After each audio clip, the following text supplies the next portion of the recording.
Finance के ऊपर हम बात करते हैं, बट आयुर्वेदा के ऊपर मेरे कुछ एक सवाल हैं सर। ठीक है, डेफिनेटली एक एक करके मैं सर आपसे सवाल पूछूंगा ताकि लोगों का भी ट्रस्ट बने। ठीक है, और दिल से सारे सवाल हैं ओपन। ठीक है, पहला तो मेरा सवाल है कि जो ये पेट की बीमारियां हैं, किसी को आईबीएस, आईबीडी, अल्सरेटिव कोलाइटिस, ये तो मैंने अपनी आंखों के आगे देखा क्योंकि मैं आपकी क्लिनिक पे आता था कि लोग इन बीमारियों से तो ठीक हो जाते हैं। ठीक है, लेकिन और भी बहुत सारी बीमारियां हैं। तो मैं ये जानना चाहता हूं कि क्या नंबर 1 कि हर एक बीमारी का इलाज आयुर्वेदा में है या फिर कुछ एक स्पेसिफिक बीमारियां हैं जिनका इलाज आयुर्वेदा में है?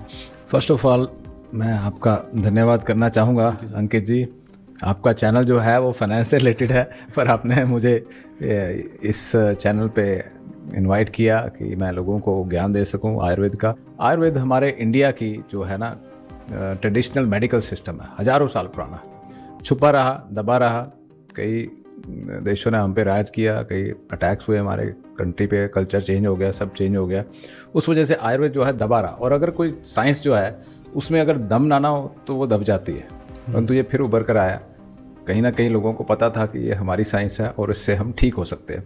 तो आयुर्वेद जो है इस यूनिवर्स को ना एक देखता है, इंसान को भी और यूनिवर्स को भी।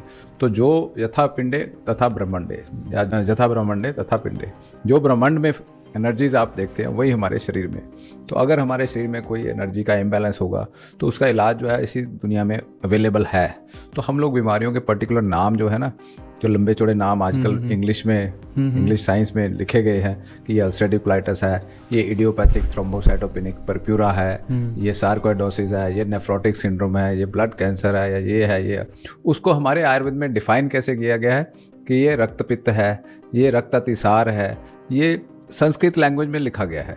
और उसको वात पित्त कफ के इम्बैलेंस से जोड़ा गया है। ये वात का इम्बैलेंस हो गया तो ये बीमारी होगी, पित्त का हो गया तो ये, कफ का हो गया तो ये। तो हमने आयुर्वेद में करना क्या है कि गर्म चीज़ें खाने से गर्म बीमारियां हो जाती हैं, ठंडी चीज़ों से ठंडी बीमारियां हो जाती है। तो हमने उसका बैलेंस कर देना है, तो बीमारियों में रिलीफ मिलना शुरू हो जाता है। बड़ी बेसिक सी नॉलेज और कॉमन सेंस हमें चाहिए होती है। तो जो हमारे ट्रेडिशनल ग्रंथों में, वैदिक नॉलेज में, वैदिक साइंस में लिखी गई है, तो बहुत भयंकर बीमारियाँ जिनको हम लंबे चौड़े नाम देते हैं, वो भी आयुर्वेद में आयुर्वेदिक प्रिंसिपल से उनके ऊपर अच्छा इलाज संभव है। तो वो करना चाहिए और उसको समझना भी चाहिए।